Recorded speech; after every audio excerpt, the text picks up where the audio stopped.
This is the Working with Warriors podcast by the team at the Regional Men's Health Initiative. G'day listeners, and welcome back for another Working with Warriors podcast. I'm Glenn Dunkerton, and today I'm joined by fellow team member and community educator Chris Gibbs, who's not only joining me in discussion but also recording and producing, proving beyond all doubt that blokes can actually multitask. Welcome, Chris. How you doing, Glenn? And we'll test that theory. Okay, so today's topic's looking after our back, and it's the first of our slightly shorter format pods, which are based around our current monthly Warrior Wellbeing articles. So as blokes, we've all sort of taken shortcuts and been guilty of just wanting to get the job done. And we quite often take risks and put our bodies on the line without considering the possible consequences. And sometimes that can come down to our competitive nature as blokes, doing things like thinking, well, so-and-so's carrying his end of the fridge, so I'm obviously up to it, and that sort of thing. So we can quite often be competitive, and that can put ourselves at risk. But this isn't just a young bloke's problem, as older blokes are just as likely to do it. And hurting our back is one possible outcome. Actually, there's a bit of research from the Australian Institute of Health and Welfare that suggests that between 70 and 90% of the population will experience some lower back pain in some form during their life. Wow. Yeah, and I suppose that's why we actually include it when we're doing our talks, talking about things like that negative approach to health. We mentioned backs first because I suppose it's the one that we all relate to. Yeah. We've all put up with that niggle. You just need to ask anyone who suffers from a bad back and chronic pain. It can be really debilitating. So, Chris, sometimes blokes can be their own worst enemy when it comes to their backs, can't they? Yeah, that's right, Glenn. It's that neglectful attitude that blokes tend to have. We're all guilty of it, and it can exacerbate many health conditions. It's a common attitude that underpins the often unspoken but hardwired attitude, I'm a warrior and it won't happen to me, that sort of thinking. How many times have you heard a bloke experiencing pain say, oh, she'll be right, or I'll see how it goes. You know, we want to see how it plays out. Puts up with the issue for weeks and months or even years. If we're lucky, we do 5 minutes of stretching and remember to sit up straight for the rest of the day, and that's about as far as we go. But proper back care should be part of our regular routine. There are some simple steps we can take that will not only decrease the chances of back problems, but also benefit our overall well-being. Exercise and stretching, the E word. Guys never want to hear the E word. The better shape our body is in with a good range of movement decreases the risk of putting our back under unwanted pressure. Try some yoga or something like that. Yeah, and there's not only the yoga, but there's also the sort of stretching. I know we had a chat previously with some people from the trucking industry who were talking about the sort of stretches that truck drivers can do. One of those was reaching with the left arm across towards the A pillar to rotate the lower back, and then doing the same with the opposite arm towards the rear vision mirror, and then doing some pelvic thrust exercise with the lower back, which can lead to strange looks if you're doing them at the traffic lights. Yes. So it's best to steer away from them if you're parked.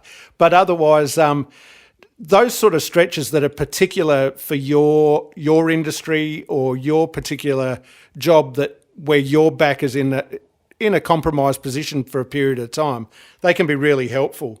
Another really neglected part of back health can be the posture, and we know in our vehicles, and I'm not going to name names, but in our vehicles there is a make that leaves us feeling a little bit sore after a few hours, after like a 6 or so hour drive if we're driving down to Esperance or something like that. And there's another make of car that we get out of and walk around quite happily. So that just highlights the fact that a crook posture, particularly over a period of time, can really compromise our comfort and our mobility. And our body isn't designed for being in that seated position for extended periods. So we need to get up and stretch as often as possible. So on top of those vehicle-based stretches I was talking about, also stop the driver reviver type stuff that helps you stay awake, can also assist with that, regaining some better posture and giving the back that sort of breather that it needs. Also, there's the old trick of a rolled up towel in the lumbar region for the lower back for that good lumbar support. Yeah. And even thinking about things like our beds, I know that I probably need to invest in a new bed because having been a heavier chap and lost a bit of weight, the bed that I've had for 10, 15 years has developed a real bow in it. And if I was to lay on my guts like I used to be able to as a young bloke, I'm just about doing a bend back at the moment because of the great divot that I've created in the bed. So getting a comfortable bed and getting a good night's sleep, really important for our backs as well. That's right. And the other thing that comes for us as soon as metabolism slows down and we get a little bit older, of course, is the old bulging belly, you know.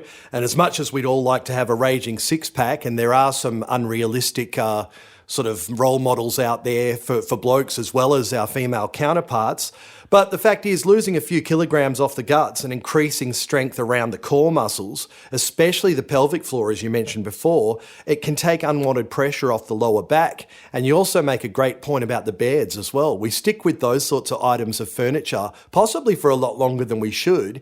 And when you do go through a change in weight, it changes your posture and it changes your gait, the way that you walk as well. And all of those things I've found in the past have a bit of an impact with how you sort of feel in your lower back and around the rest of your body as well, because you start holding yourself a little bit differently. When we're out there working, of course, we like to be big, strong blokes, but lifting things logically can be a really big help when we're taking care of our back. And we all know how to do it, but we just got to follow through. So, you know, bending your knees, keeping your back straight, keeping the load centered to our bodies. And, you know, when we're helping mates lift heavy loads or rearranging furniture for the wife or something like that, remember, prior planning and communication prevents piss poor performance.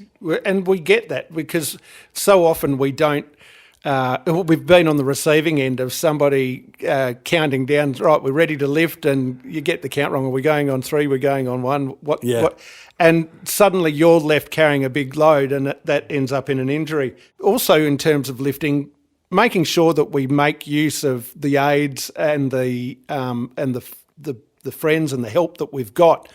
I know a recent birthday party for my son's 18th. I had a very large table, a stupidly large table, the size of a small aircraft carrier. You could land a Cessna on it, that we needed to shift. And I could have done it in the morning when there was a lot of help there. And then I ended up deciding to do it after everyone had left, hurting myself, moving it. But I know we were talking before about the fact that there's that, once again, that competitive sort of streak in us going, I'm going to do this and I'm going to get everyone to marvel at the fact that how the hell did you shift that? Exactly.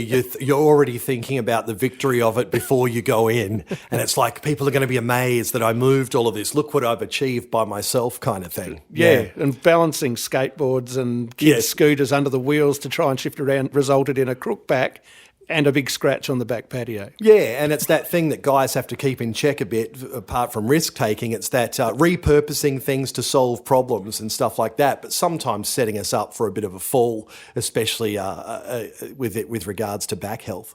Definitely. Now, if back pain isn't sorting itself out with some of these basic back care tips, then you should consult a GP or book in to see a physio for more specific treatment and back care exercise. So I suppose the thing with back care is that it's not usually going to be addressed by just popping a pill. It actually demands something of us and for us to take some responsibility. And that's something that we at Regional Men's Health are banging on about all the time. We talk about it in terms of all sorts of facets of our health, but it's really important that we take some responsibility for our health. And if people are chasing some more men's health and wellbeing info in this format or in others, where can they find it and find us? All of our resources are available at www.regionalmenshealth.com.au. So you can find the podcast there and also the monthly accompanying article that complements each podcast. If you're into social media, you can also find us on Facebook and on X as well. Awesome, Chris. Thanks very much. And stay tuned for the next edition. It'll be out next month. No worries, mate. I'll see you next time. See you, mate. Thank you for listening to our Working with Warriors podcast series. Talk to a mate.